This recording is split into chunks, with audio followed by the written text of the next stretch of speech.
for joining our web. Hello, everyone. Thank you so much for taking the time and joining our webinar today. Really excited. We have a lot of great things to go over when it comes down to measuring your local search metrics. But to start off, really want to go through some housekeeping items, just to make sure everybody's in line and as everybody is actually joining the conference itself. We want to keep this very conversational, keep it open, utilize the Q&A box available there in the panel. Make sure you get all your questions. We'll answer those as they come in, and definitely make sure that we answer. And if we don't, we can follow up after the recording as well, or after the webinar. Now, you can also follow us. We are going to be streaming on LinkedIn. You can also follow us at Rio_SEO, and then also use the hashtag Rio webinar. Now, within the next 24 hours, you will receive a link with the recording to the webinar. But once again, keep everything entertained and interactive as we go through this. So my name is Tyler Ludwig, Director of Enterprise Solutions here at Rio SEO. Been here for about 10 years. I'm going to be moderating the discussion today. We are joined with a fantastic group. I know some of them through passing and some of them new from just watching previous webinars. But really great local SEO experts, both across multiple different facet sets within local, and really here to discuss the local measuring metrics for 2022 and success that we really can see with large brands, small and medium in between. So to start it off, I'm joined by Jeff Ferguson, who's head of production at Amplitude Digital. We also have Greg Gifford, worked with him a few times, vice president of search marketing at Search Lab. And then we have Noah Lerner, product director at Twin Octobers. Really excited for you guys to be on this panel. So to kick it off, how about we start with Jeff, just give a little introduction, and then we'll follow by Greg and Noah. Sure. Thanks for having me on. It's always a pleasure to work with everybody and these my fellow panelists here. These are some of my favorite people in the biz, so it's always good to be here. Yeah, my name is obviously Jeff Ferguson. I am one of the partners at Amplitude Digital, also head of production, which means I run the media team and everything over there. I've been in the business for over 25 years now, making me one of the old men of the business, I guess, and kind of started with the SEO before it was really called SEO, and you know, just everything was very organic back then. But yeah, looking forward to the discussion today. Perfect. Greg? Yeah, so hey, I'm Greg, and I speak at tons of conferences, so most of you have probably seen me at some event at some point. I've been speaking at conferences for over a decade, been doing local SEO for probably 15 years now. It's kind of hard to figure out that timeline because, you know, the whole COVID gap like makes it hard to remember, but I think 15 years, I don't know. But yeah, love both these dudes. Noah's my boy. Noah and I went to like the best dinner I've ever had in my life at any event together. Like, I don't know, was that like 5-6 years ago at this point, at least, but yeah. So Noah and I got crazy history because we had the most amazing meal ever, and I'm pumped to be here. Hey all, I'm Noah Lerner. I'm the product director at 2 Octobers. I build SEO tools, usually leveraging probably the Google Search Console API. Most recently, we've built Explorer, which I think is a powerhouse. And I'm super stoked to talk data with anyone, anytime. Look me up on Twitter. I've been in local since probably about 2007 when I started building websites for folks and did all kinds of on-page stuff back then.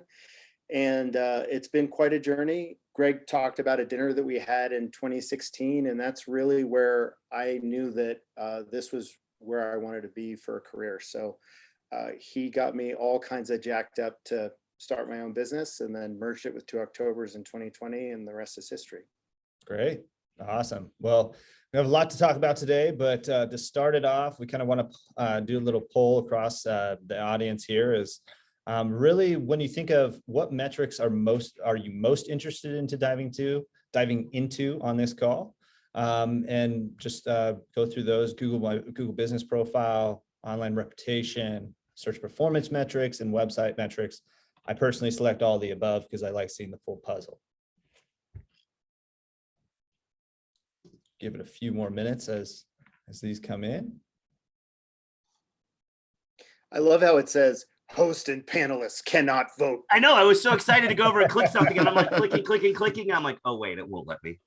We have the power to talk. We have the power to talk. So you can cast your vote now. Perfect. All right, so it looks like they're all in. Wow. For the most part, we got about Nobody half cares of our- about the website.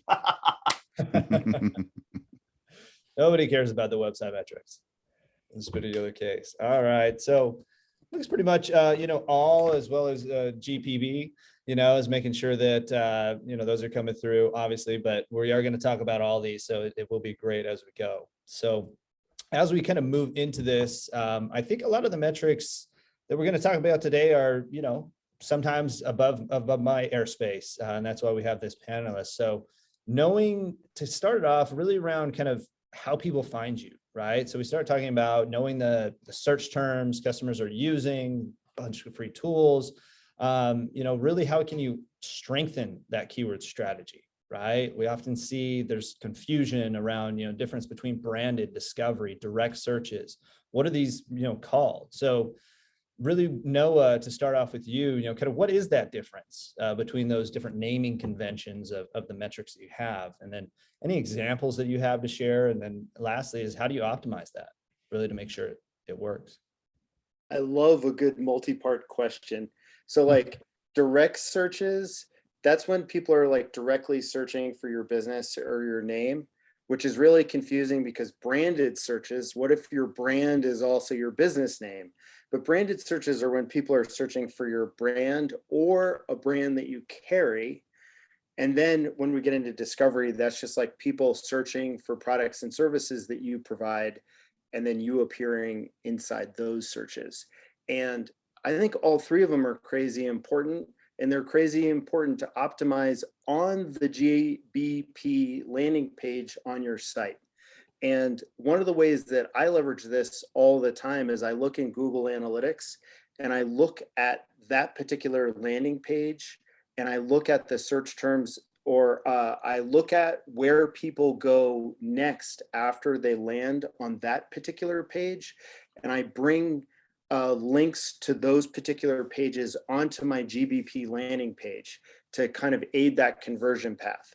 And I found that that's a really powerful way to grow revenue for my local bike shop clients that I work with. That's great. Yeah. So you're building out on the internal linking just by seeing Yep. it within the, kind of search analytics console, which is great. Yep. Now, kind of on top of that too, is also talking about ranking, right? Everybody wants to know my first, second, third, you probably get a million emails a day that will get you to page one. Well, you can pay for it in most cases, but when we think about, kind of local in its essence, really the different facets of the kind of, small panel of the map pack and then the expanded panel, depending on what device. So Greg, how would you say that, ranking for local translates to the real world performance in that aspect, right? Because all the nuts and bolts kind of have to work together in that flow. And then how do you improve that using rank reports? We've got like 3 hours for this webinar, right? So I can go off on a major rant right now. Sure. The answer is don't do ranking reports for clients, because ranking is not a judge of success when it comes to SEO. It is one of the things that you need to monitor to make sure that what you're doing is working, but don't include it on client reports. Your client reports should only be related to things that tie into that client's bottom line. So ultimately, are they getting more traffic, which results in getting more leads, which then potentially results in getting more sales? Ranking doesn't tie into the bottom line. I could get any business ranked for 100 terms on page one at the top of page one tomorrow, guaranteed. Problem is they'd be terms that no human would ever search for. So who cares? And when you're just looking at a ranking report, that doesn't tell you anything about, are you getting traffic? Are you getting leads? Is the phone ringing? Are you selling stuff?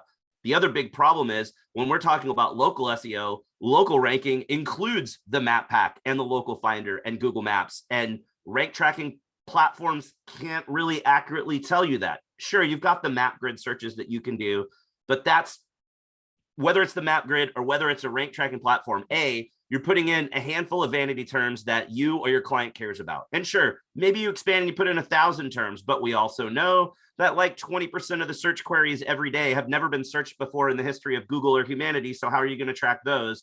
And then there's the side again on local SEO that the search results that you see are heavily influenced by your location in the real world when you do the search and your proximity to the search results that you see. Those rank tracking platforms are trying to approximate location, They're really a server farm in God knows where. So they're not really in that location, which means what they're showing you isn't what customers actually see. So you can't use it as a gauge of success. That's why we don't include it on reports. We also don't include it on reports because I've had situations in the past years ago where you have a situation that it's 8 months in, you've tripled their traffic, you've doubled their inbound leads. Every month is a record-setting month for sales. Yet that client is pissed off when they're on a reporting call with you because they care about this one vanity metric. And that's how do they rank for this one term that they care about outranking their competitors on. And the entire call is about, why am I not ranking? Or why did I drop from number 1 to number 4? My SEO isn't working. And it's just a wasted effort. So yeah, end of rant. Yeah. I'll step off the soapbox. I would stop right there. All right. Yeah. So yeah, when I think about that too, I agree in most cases, but I think, when you think of the implementation of what keywords to do any ranking for is really where you have to be realistic, right? It's not going for those, tens, thousands, 50s because of all the dynamics, right? And use it as somewhat of a baseline, but it doesn't necessarily, as you say, measure success, which is money, right? At the end of the day. And I'm not saying don't do rank tracking. You absolutely should be doing rank tracking, but that's an internal metric. Just Correct. because I just did a presentation at Brighton SEO a month ago, and it was all about how to deliver better reports to clients. And one of the main points that I said in that presentation was, just because it's something we care about as search marketers doesn't mean it's something that the client cares about or that it's important to the client. Rank tracking is one of those things. We care about it. Sure, we want to see that the rank is going up. And sure, we understand, take it with a grain of salt because it's not realistic for the real world, but still it gives you an idea of, yeah, I'm getting more visibility, but you don't need to share that with clients. In fact, when we have clients that ask for it, we refuse to give it to them. And we explain why, but we just won't give it to clients because it's too confusing on that end. But you for sure should be monitoring on your own side. Yeah, we can build a better story. Yeah, we went that direction. It was about 5 or 6 years ago where we dropped it off. We call it ranking a diagnostic metric. And very similar to things like impressions and other things to it. But in the end of it, if we can get away with just showing a client just one page that has like their true KPIs on it, revenue or calls or leads or whatever it is to it, like the rest of it just goes away. And it just causes too much headaches. It's confusing for them. It's confusing. It's a nightmare for us. Just skip it. It's not something to do it internally. Yeah, you work on it. It's there for you, but otherwise, yeah. By the way, answers like that is why I like hanging out with Greg.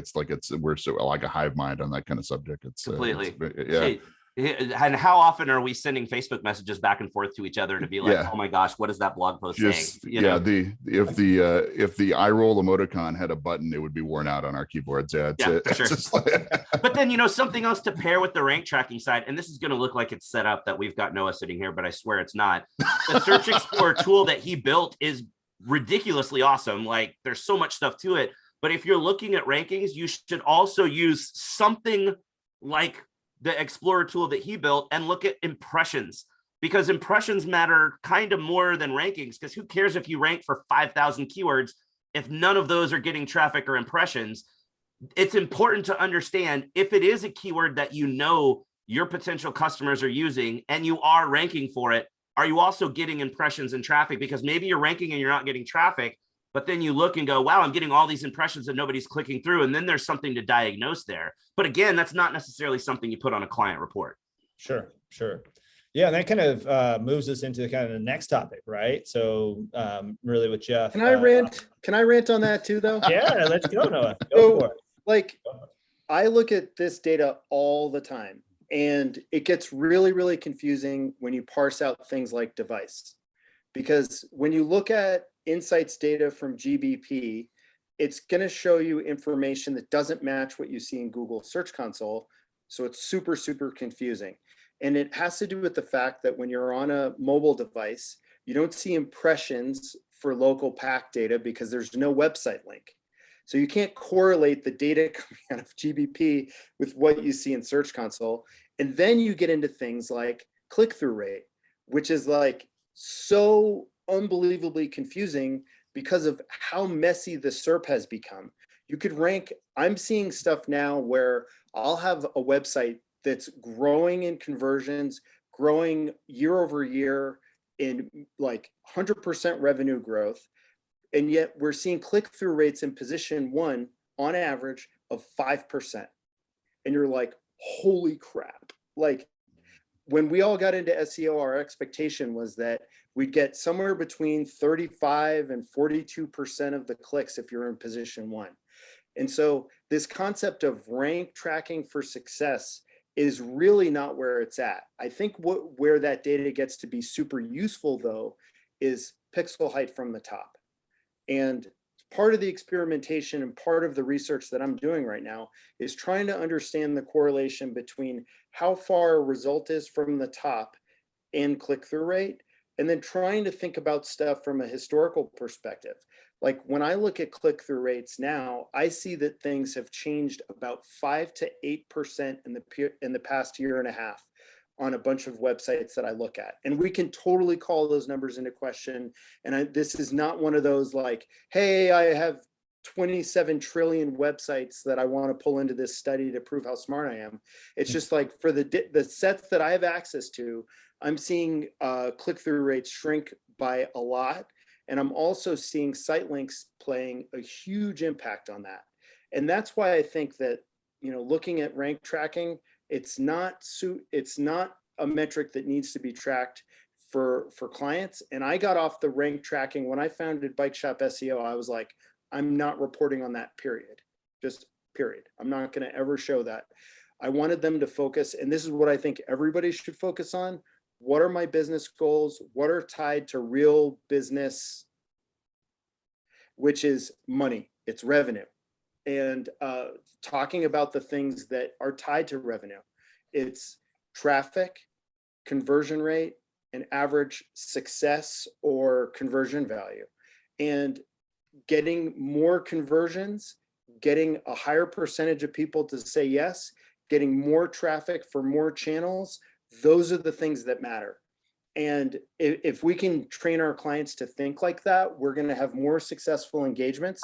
They're going to make more money, and they're going to focus on the things that we can impact. So rant over. No, that's good stuff. I no, with click-through rates, so obviously I see the same thing you're talking about just over years. I can remember back when you started, it was gargantuan because it was just a different world, and it has kind of shrank, so it's a big deal. We tend to use it more. It's kind of just a different metric for more. It's almost like it's a like an ad testing format for us as far as that metric goes. Is it's really testing you know, things like headline and description and things like that for those instances, because we know that's something we have control. And while they're not, they don't have any influence on ranking and things like that. Obviously, if we're showing up for these things, it's one of the things where you go, as a copywriter, I'm always interested to see like, hey, look, that ad I created using the title tag and the meta description tag and things like that. How effective is this? And that's usually where I compare it to, you know, other things in my site or how well it works. And it even works on the local side of it, obviously, because you really want to make sure you get there. And we just went through, and, you know, one of my new side hustles is I'm actually opening a record store from scratch and here in Burbank. And so you know, it's one of those times where like I have complete control over what I'm writing for that information on the local side of things. And, you know, my own keyword research and how I want this to work, whatever it is. And no, don't have a corporation coming in and say, you can't say that. Oh, put it that way. I can say whatever I want. It's my site. But it's one of the things where that's going to be like one of the big ultimate judges of like how well that copy ended up really working, is it whether or not it did this job and pulled people to where it wanted to go. Awesome. That's the other piece of this in terms of click-through rates. There's a couple things that just drive me absolutely batty. Like my meta descriptions are rewritten no matter what I do. And I'm crafting really nice meta descriptions. That's like a fantastic tool to leverage to get people to click. Also, in position 0, oftentimes that ad or the featured snippet, when they show the site links and they stack them at like 200 to 300 or 400 pixels high, the only kind of reason that I can think that that happens is that Google wants to push our organic results down further and further, and they're rewriting our meta descriptions, making it harder and harder for us to get clicks. And the only kind of outcome that I think people would not agree, but sort of feel motivated to push towards is like, well, okay, pay to play, right? It's just like paid becomes more and more valuable when you see that your click-through rate in position 1 is 5%. You're like, well, why would I do that? Like, wouldn't I want to be in position 0? Are you guys thinking that way too? Is this where your head's going? Where paid is becoming more and more powerful? I mean, paid's always been powerful though. Yeah. It's you have to look at, so many people are like, oh, I don't want to do paid because people know it's paid and they're going to skip it, or I don't want to spend the money or whatever. And other people are like, oh, I only want to do one, or I only want to do the other. It's always best to do both. You want to maximize your visibility, take up the most real estate you can, because you don't know exactly how everyone's going to shop or where everyone is in the funnel. And the paid search stuff is really great for bottom of the funnel, really snagging those people and getting them to convert. Obviously, Google needs to make money. It's a business. It's not a free utility. So it's going to do everything it can to monetize traffic, which means more ads and more visibility up there. So play the game, man. You don't have to spend millions of dollars there, but do both. Yeah, I give it up to Google on that side. I mean, from every indicator I've seen over the last 5 or 6 years, that they're really, the paid results are really only about anywhere between 2 and 5% of all the searches that are done on a given day. So it means that Google is giving away most of the store for this stuff. And we make a big show out of the fact that like our reach is shrinking and SEO isn't what it used to be, organic isn't what it used to be, but it's still like a major source, right? It's one of these where it's still just a really big deal to it. And like Greg says, it is their job as a company to make money. They have shareholders, they have staff, they have things to pay for in this one. But and no, you're totally right on the rewriting thing. It just still drives me nuts on this one. It does happen. Although I don't necessarily maybe align it with them trying to push us down or anything along those lines. I think their intent, and it may not be actually working this way, but I think their intent was more along the lines of writing it in a sense that aligns with the intent of the searcher, to try and give it something that lines up with it. And it doesn't always work because something is obviously trying to grab copy off of your website to do it. But it's one of the things where, it looks ugly, but sometimes ugly works. I've seen one too many ads that are over the years where, the copywriters hate it, but it still is, it's driving the most of everything you want over the years. So. Yeah. Worky works sometimes. Yeah. Perfect. No, that was great. That was a great topic. Want to move more into metrics, but particularly within the GBP platform, photos, website clicks. Want to kick it off. Obviously we went through the kind of COVID bubble, whatever, explosion, whatever you want to call it. What have we seen, or what have you seen, Jeff, as far as utilizing the metrics within Google on the local side? Have they changed? Do you see any trends that are coming back online? Obviously, we do reports as well, but I want to get your input on that.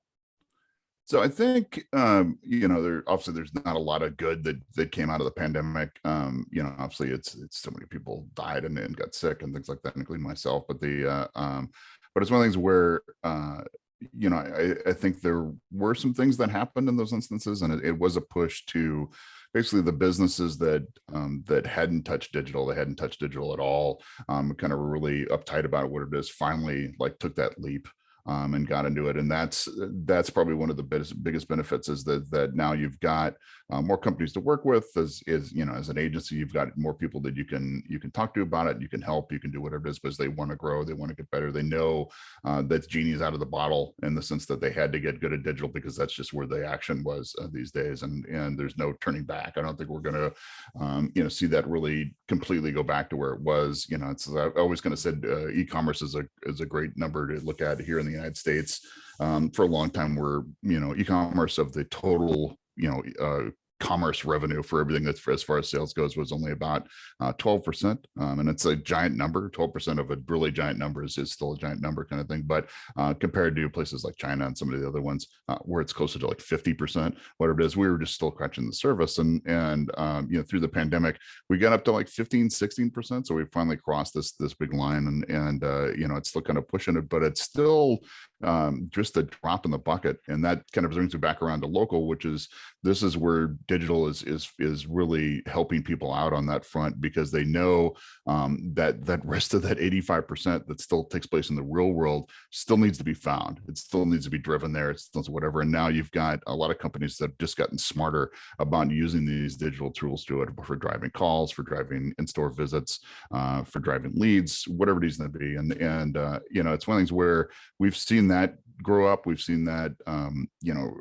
people really take a hold of it, and it's good news. I think it's something I'd love if it just kept going and got bigger on this one. And it's for somebody that's been kicking around in e-commerce for as long as I have, and this is the record store is technically my first physical business that we've started, but it's the second, actually it's the third business to start outside the agency, but it's one of the things where, as a marketer who starts a business, we've got this advantage over a lot of the people out there that we know we have to pay attention to these type of stuff because this is our other bread and butter to it. But you've got so many companies out there that don't know to touch this kind of stuff. They just think they're going to put a shingle out and people will show up and this is the it works. So there's some of them still think just doing stuff in the yellow pages is working and things like that. So it's encouraging that it's kind of moved that direction, but it's still kind of disappointing when your favorite shops or your restaurants or whatever it is didn't make it through because they didn't take that opportunity to embrace these things and move forward with it. So, but as far as metrics go,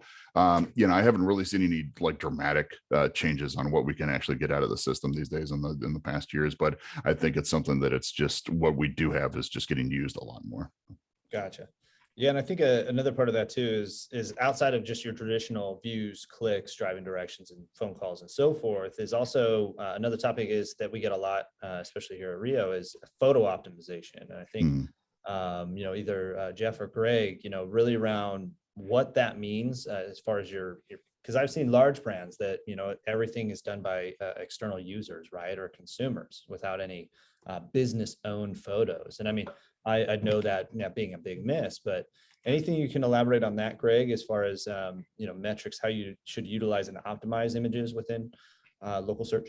Yeah, for sure. A lot of people get frustrated on the small business side because those user uploaded photos kind of supersede what they've put in, and those show up as the main photos for the business. So you always want to make sure that you're paying attention to the photos. There has been anecdotal evidence. Nobody's ever really proved it mattered, but the people that tend to switch their photos out more often tend to have better visibility. I think it's not causation. I think it's just the people that change their photos out a lot are doing all the other things they should be doing as well. But it's important to upload nicely framed, well shot photos, typically like on a professional level, like DSLR camera, as opposed to a bunch of crappy iPhone shots. Those tend to get a little bit more preference. But the thing that we talk to our clients about all the time is like, pay attention, like upload photos. If you've changed something inside, restaurants and bars will update their booths. Okay, don't have a photo that shows the old booths and not the new booths, because that's not an accurate depiction. Restaurants and bars are really bad about showing their venue completely empty, but that's not an accurate depiction, because when you're there, people are watching a game and they're excited or whatever. So show pictures of what it's like with customers and happy people in there. We have a lot of car dealer clients, and we always talk to the ones up north about updating your photos seasonally. If you're somewhere that gets a lot of snow, but all the photos on your profile are nice and sunny and no snow on the ground and green grass, and everybody's walking around with short sleeve t-shirts, but there's 5 feet of snow on the ground and you haven't seen the sun in 2 months, that's not an accurate depiction. So change those photos out seasonally so people actually see what it's going to be like to be there. And, during COVID, it was uploading photos that showed people wearing masks if you're in an area that required masks, so people know that masks are required. Show things that help you stand out and show your personality. It's not all about let's try to game this for SEO. I don't really see photos as a ranking factor. Photos are a conversion factor. So once you're there and you're visible, those photos help you stand out from your competitors and make people want to do business with you. So that's what's important. Right. And to further to Greg's point on this one, on the thing, if you're a restaurant, for God's sake, please take your own pictures of your food, right? And get somebody good that knows how to do it. Like 9 times out of 10, people take horrible pictures of food, unless they're like some kind of Instagram influencer. But it's just, they're always horrible. It's not going to be a good representative of your food. Get some help and have somebody come in there and take this picture. Pictures of cocktails are horrible too. Just don't let people do it. It's always from the wrong angle. It's usually been modified and it doesn't actually look like anything you would ever serve in your place. So yeah, get that stuff fixed. My 300 followers love it, Jeff. Come on. Can I hop on something that Greg said? Yeah. So like that whole revenue formula, right? Like traffic times conversion rate times average order value. Conversion rates are tiny, right? And there, 1% is viewed as an average, but I've seen tons of sites that make tons of money that are below 1%. And people get, they get really fixated on ranking, but the conversion piece, if you can get like bounce that from 1% to 1.5%, you've just, multiplied your revenue by 50%. If the other two things stay the same. And so if you focus on things to get people to say yes and get people to buy, you're going to have a huge impact on revenue. And I think people get lost on the ranking and they don't think about the things that are necessary to get people to say yes. And, it's just a massive thing that people don't think enough about. Yeah, and I think that also plays into kind of I see it more frequent now, and especially with COVID is, Jeff, you can talk about this, is reviews, right? We've talked about kind of core listings and, your pretty pictures and so forth, but, when we start talking about what photos you should have or complaints, I feel like you can garner a lot of knowledge directly from the consumer, especially the pissed off ones, right? In the review data, right? This place doesn't look like that. So Jeff, do you want to elaborate on that at all for when it comes to reviews? And I think we can tail end on that as well, is we've talked a lot about Google, but how about everybody else, right? The Yelps, Facebooks and so forth. So if you want to elaborate around both those topics, that'd be great. Absolutely. Yeah. So, reviews, reviews, I think are king. It's one of the things where, I don't have any data behind it, but like I'd say that they might even be more impactful than citations or links or things like that when it comes to the local side of things. I think that really drives a lot of the action to it. And I've always said over the years about SEO, it's one of the things where SEO is really marketing with some technical aspects to it, and it's modern marketing. It's this kind of stuff, and there's a lot of things that come into the SEO form, especially in the local SEO thing, are marketing things that you should be doing anyway. Even if they didn't have any impact on your ranking or impact on your things, whatever, because it's just good for business. And reviews are one of these key kind of performance indicators and it really is one where you're really taking a pulse of your client base on this one. I know my partner Ellen runs a restaurant, and they live and die for these things. And sure, some of them they just kind of write off because the majority people who are angry write more reviews than the happy ones to it. But it's one of the things where there's something to be learned there, right? You can always pick up from it. I've never gotten in the game of reputation management. It's something that I've just never touched. I think it's a form of snake oil, because most of the time what they're doing is trying to like trick the engines into burying the bad reviews or things like that. But in this case, when I get asked about it by clients, they said, do you do anything? I said, yeah, here's your first step, is pay attention to what that customer just said and then fix it. That is your ultimate goal in this thing. If we can't, the rest of the stuff, like, it'll fade away, it's going to sting for a while, but in the end, like, come back and then make sure you actually interact with these people, all the platforms where you can actually interact with them.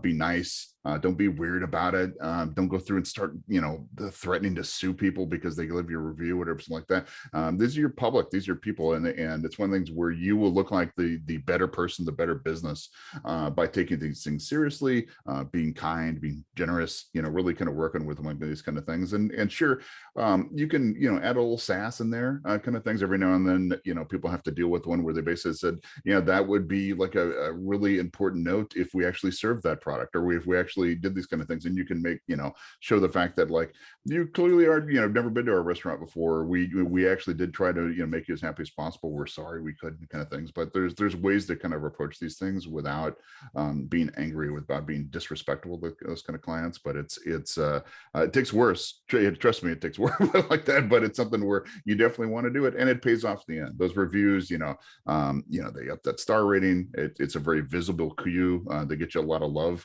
from people when they're going to click on things, whatever it is. But it's also, we know, for sure that it actually does help with, your appearance on those rankings as well. So it really is a big driver of this kind of stuff. So pay attention, do these kind of things. Do it anyway, right? No matter what the reason for stuff, but do it, that you really want to pay attention to stuff and make sure that it kicks, and do it on every platform you get touched to. I know some people are like very anti-Yelp because they think it's some kind of sham, but it's part of the system, and you just gotta just embrace it and work with it. All of them all have a kind of a place in the world. Perfect. Yeah. And so on that can end there is, across Bing, Apple Maps, and so forth. I know some have more reporting than others.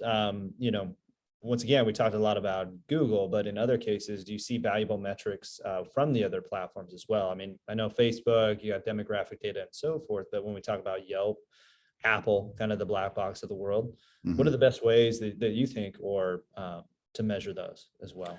I mean, I mean, Yelp is actually a lot more powerful than I think people give it credit to. I actually just went through and did a whole new kind of refresher with them. I took the opportunity again of getting my my new business online, to kind of review everything over there, see if it, what's really changed. I've obviously got people that work for me that usually touch this stuff on their own, but it's a good indication to kind of really see how these things are working up.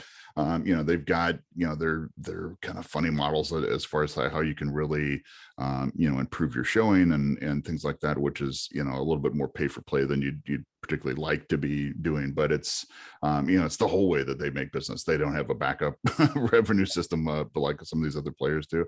But at the very least, they are a lot more upfront than they used to be when it comes to what that advertising and what those other things actually do for you. I know they got in trouble years ago for, they had salespeople that were promising the moon and claiming that bad reviews would just disappear and things like that. And that was really, I think, a good example of a few bad apples than really the way that the organization was set up to work. But they've kind of taken that to heart, that they got that bad press from them and really could push forward like, this is what it's really doing for you and whatever. And from a metric standpoint, I think it's really useful. I think what they kind of give you is something that's a really good indicator, of how effective, your investment is on the thing, but also just how effective and how much you can actually interact with the public that way. So it's good stuff.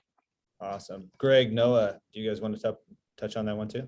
Noah. Yeah, Noah's been waving his hand down there for a couple of minutes. So I'm going to talk first to make him wait longer. I'm kidding. Okay, quick before Noah has a stroke then. I'm old enough that that's not funny, right? So I want to talk about the reviews thing for just a heartbeat. There's something really powerful in reviews. I wanted to ask you guys a question. Do you mine review data to then craft your marketing messages to align with the review data? So like, let's say you work with a business where there's 6,000 reviews and 5,999 of them describe your team as helpful, friendly, authentic, sincere. Do you use those words in your marketing messages, in meta descriptions and page titles? Because I have found that when you do that, conversion rates rise, because people are looking at the reviews offsite. They then see how you talk about yourself.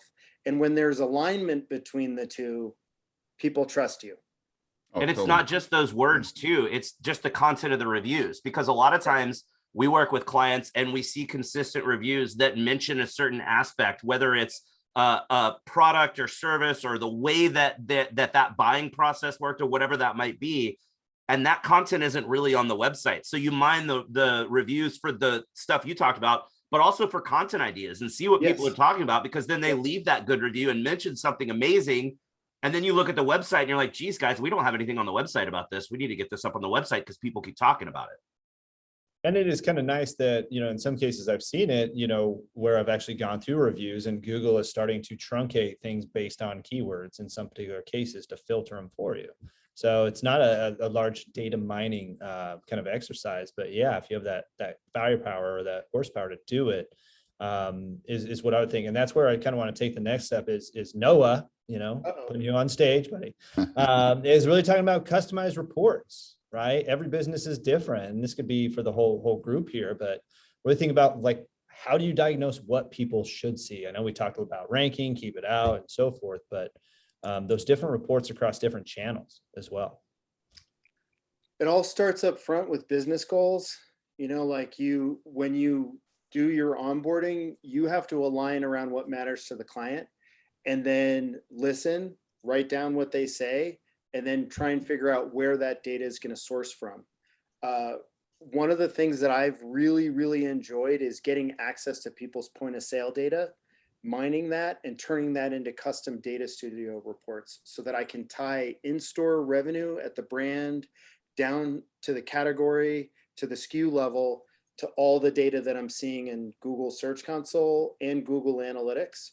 So that, like, for example, I had a brand that had super big growth goals this year, and I was on the cusp of hitting them, but I wasn't quite there. And by looking into the point of sale data, I could see which 3 brands and which categories inside those brands were shrinking. And in so doing, it gave me ideas for building content hubs to help boost those brands to then, go get it. And it's working. So that's one of the ways is like, where can I get data?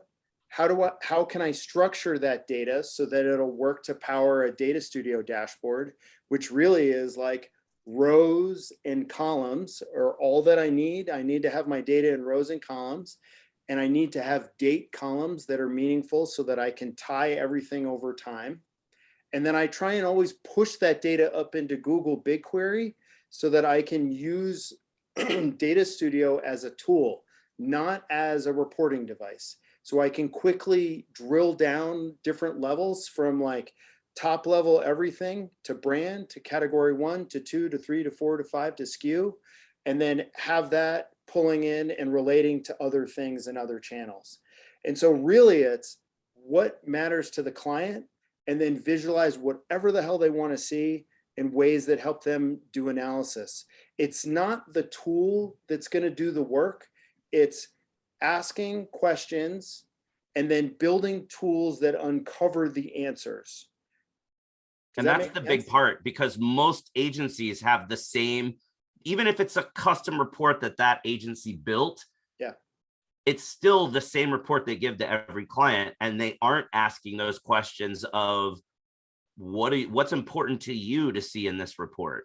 Yeah, like your clients came to you with a problem. If you're an agency, whether it's paid search or social ads or organic SEO or whatever it would be, they came to you with a problem and they've decided to partner with you because they think that you're the solution to that problem, and your report needs to speak to that solution. If it doesn't, then you're not doing a good job of trying to retain those clients and help them with their problems if you're giving them a default report that doesn't speak to what they actually need you to be doing. Exactly. And Yeah, amen. pay attention to constraints.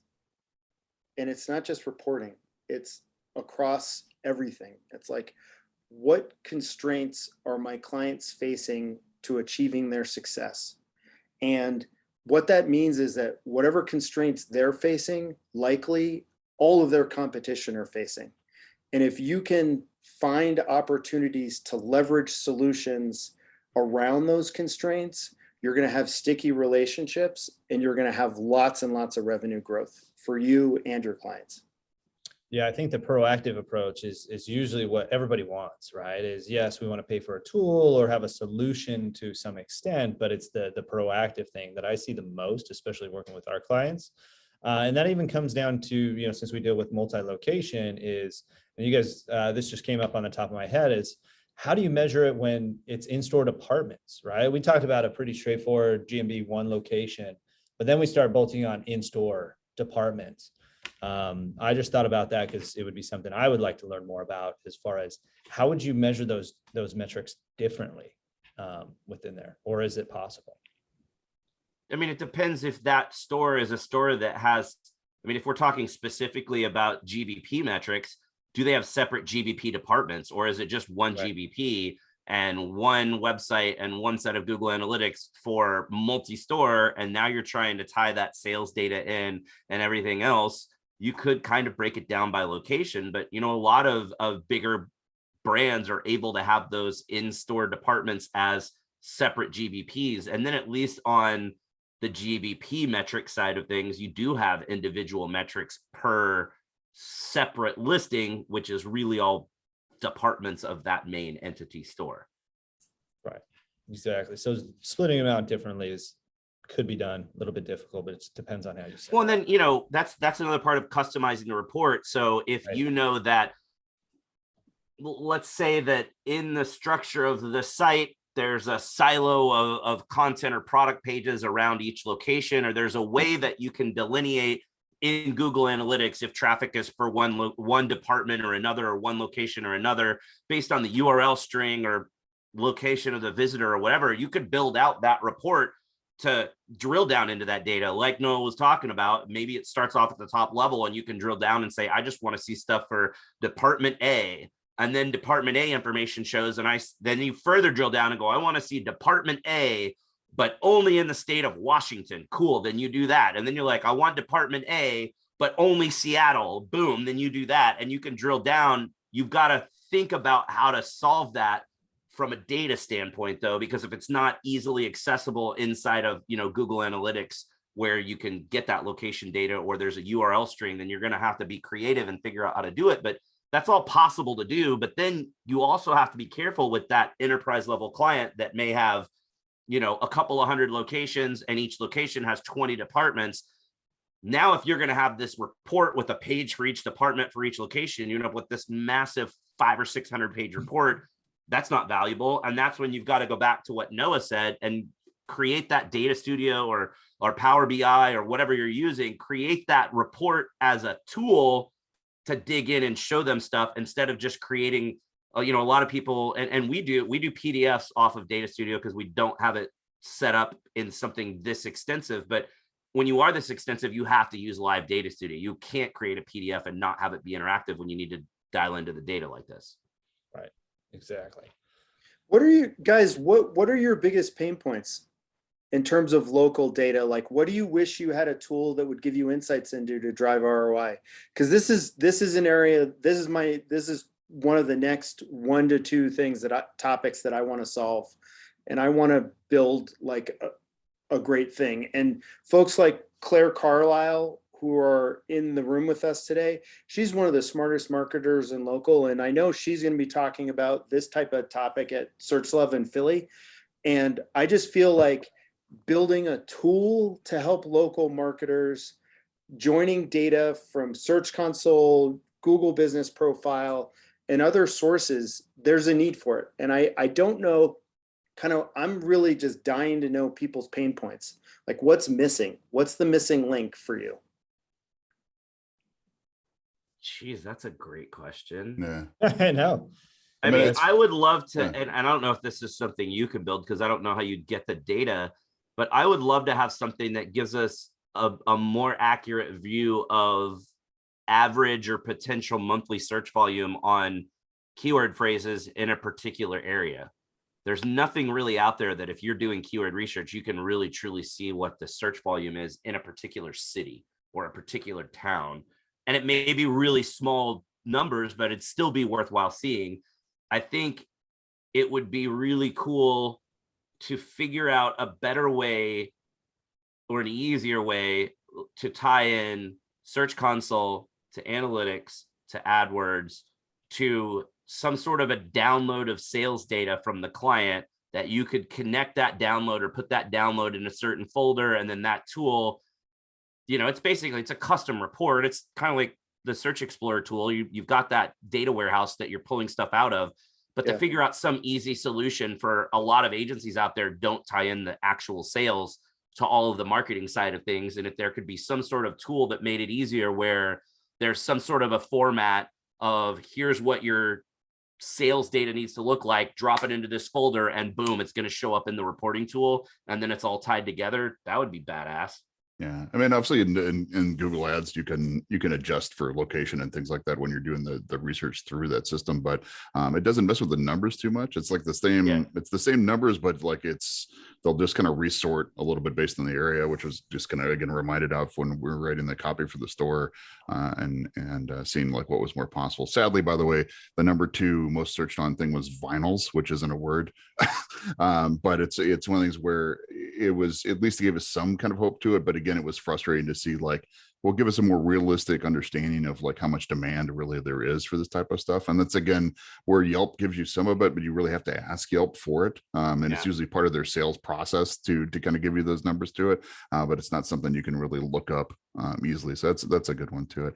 I mean, in general, no, I'd kind of say just more of everything, because it's such a limited data set that you get to play with to it. But then again, that might be a careful what you ask for kind of situation too, but it just gives more people to be distracted by other things that aren't necessarily the real KPIs. It's more diagnostic measures, so helpful for our side of the table, but it also you know, in the wrong person's hands, they're suddenly chasing down, you know, some red herring of a metric, and suddenly they, you know, like that's all they're focused on. They can get out of their head, even though they're, you know, it's like, oh, we're doing really good here, but their sales are falling apart or whatever it is. So it's yeah, I'd have to think on it a little bit more, but good question.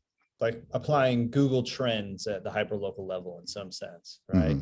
And then some metrics actually behind it, because obviously it wouldn't be that true, right? And it could be a little scary at some point. So that's great. I know we're coming up on time, and I just wanted to make sure to the panelists here is a lot of great conversations. You guys basically answered everybody's question because there wasn't a lot coming through the QA, but I want to give everybody a round to kind of say, what are the top 3 things going forward, right? We talked about a lot, but what would be your top 3 things? Noah, you're ready. This is my least favorite question. The top X to do Y. Well, let's just say, what's your favorite thing that you're looking forward to coming up in local, or just in metrics in general? You talked about what you want to build, but what's on top of mind? I don't really know. I mean, to be totally clear, like I spend 90% of my time building SEO tools. And so I talk to local folk and I hang out with local folk and I build tools to help local folk. But like, I feel like building a badass local SEO tool that's actionable, that drives ROI, is where my head's at for the next 6 months. And I want to partner with other local SEOs, and I want to hear their pain points in order to build something that helps them do what they need to do to be successful. And that's kind of where my head's at. And it sounds amorphous and circuitous because I feel like I'm still teasing a lot of the data points out of what I want to do. But it is that thing of analytics, ads, Search Console, GBP, and trends. I think that is the core. I wish I could turn trends data into real numbers and not algorithmic stuff that's just, you know, scale of 0 to 100. But and also topic clustering, actually. I mean, like that's all the stuff all the conferences I'm speaking at, MozCon and SearchLove and stuff later in the year. I think it's going to be about topic clustering, you know, using regex and machine learning to build stuff that people can use to build topic clusters, and then also do all the internal linking around it. That's actually where my head's been at. When I wake up at 3 a.m. and take notes, that's what I'm thinking about. Nice. You do that too. Yeah. No, I would say you asked before about like the pain points. That I think we need better tools on that content marketing side of things. I mean, it's just an important part of it, but it's one of the things where usually, you know, I've seen a lot of improvements as far as like how the keyword research is kind of presented. Ahrefs has done some nice work on this lately, and with their magic tools and things like that. But I still think it's something where they're designed like for SEOs that are kind of these data wonks where they need to dig around. There needs to be something that's really designed like for the copywriter to basically said like, hey, look, here's some ideas, or hey, here's a topic cluster where you can investigate further, or here's some headlines. Like they really need to like repackage this information in a way better standpoint. And then we can go from, you know, having SEOs that write crappy copy to like copywriters that write great SEO and you know, optimized copy, right? It's a slight difference, and it doesn't sound like it's the same, a different thing, but it really is, right? It's really, the more we get like the real professionals into this business to kind of handle the stuff that really isn't SEO, that's just marketing, but has its SEO influences in it, that will like change the tide on like content in general and just about everything else out there, and kind of bring the dream that Google envisions, because it's not there yet. It's always coming. It's always coming. Awesome. You guys, while we have you here, a couple more minutes, you guys have anything else you want to throw out there? Somebody asked me when the record store was going to be open on there. I'm just going to, in case anybody else is wondering, we're shooting for June. We kind of have a soft launch in June, but like a more formal opening in the last Friday of June, because Burbank does this cool food truck Friday thing in the area that our store is in, and yeah, you should be able to find us if you're looking for us. You have t-shirts? We do. We will. They're in process right now, but the logo is freaking fantastic. Yeah, we'll definitely get you one. It's the Run Out Groove is like a technical term that we just made it look, it's this cool looking 60s, 70s kind of like bouncy looking logo that we had designed. It's just amazing. But yeah, burnoutgroove burbank.com if you want to sign up for the newsletter and do it. But yeah. Awesome. Anybody else? Noah. High pitch. Go. So Explorer, if anyone wants to try it, DM me on Twitter at Noah Learner or noah@2octobers.com. I can set you up for free for a month and also a free onboarding. Just send me an email, reach out on Twitter. And you also asked about like, what are we thinking about? I feel like the biggest problem that SEOs face, or the biggest challenge that we face in training people up for the next generation, is understanding how to think. And not that I have a prescriptive method for people to think, but teaching people how to be curious, teaching people how to ask questions, and then translating that into how to find the answers, and then turning that into how to creating hypotheses to test, and creating this kind of like workflow system where questions, analysis, hypotheses, testing, rinse and repeat. Like that's kind of a framework that I'm thinking a lot about. And it's foundational stuff, and we all have workflows like this, but it's like there's just not enough, and people don't know how to think systematically about asking good questions, learning how to answer them, creating ways to test those answers, and then just rinse and repeating over and over and over again. And I know that people are like, hey, dude, that's A/B testing, but it's like, it's more than that. And it's like teaching people how to think rather than just follow checklists. Yep. Right. It's not just changing colors and where everything's on the page. It's speaking to the consumer really at the end of the day. I think that's great. I did want to get in case Google's listening this time. Because occasionally it happens, or whatever it is as somebody that had just had to go through this process again for verifying the business on that one. I would bring up the new video section. It sucks. The video walkthrough kind of thing is just dumb. Go back to the postcard thing. It's just a horrendous way to do this kind of stuff. One, it doesn't work all the time, and it's really frustrating. And if it's frustrating me with a guy with a computer science degree and has been working in digital marketing for 25 years, it's frustrating local businesses who don't know how to do this kind of stuff. So I'd retest that one, repackage it, do whatever you need to, but dump that one. It's a flop. There we go. Super fun. I'm really stoked I got to spend time with all y'all. Dude, I'm pumped that I get to see you in person. Like, I'm so glad that in-person events are back and that we all get to like hang out again. Like, it was really tough for a while there, not getting to see all of my friends all the time. And so I'm pumped. I get to see Noah in a month or so, and just getting out, seeing everybody. I got to hang out with Claire Carlisle like a month ago, like right before her birthday. That was awesome. Like, I'm just pumped to be back out there and seeing people and speaking at conferences and sharing the information again. It's really cool. Awesome. Are we gonna do Shiros? Do we get to do Shiros? I would like to. We should figure that out, dude. Yeah. Make sure we can get in. Like, let's like message me. Let's get that set up. Yeah. Now you're making us feel like outsiders out here. Okay. Well, thanks everybody for taking the time. Great panel. I love working with you guys. I'm purely a peer in most cases watching in the audience, but it was a pleasure having you guys on here. And if anybody needs to reach out, marketing@rioseo.com. Everybody else here will drop any of their information within the chat, and then also a follow-up within 24 hours of the recording.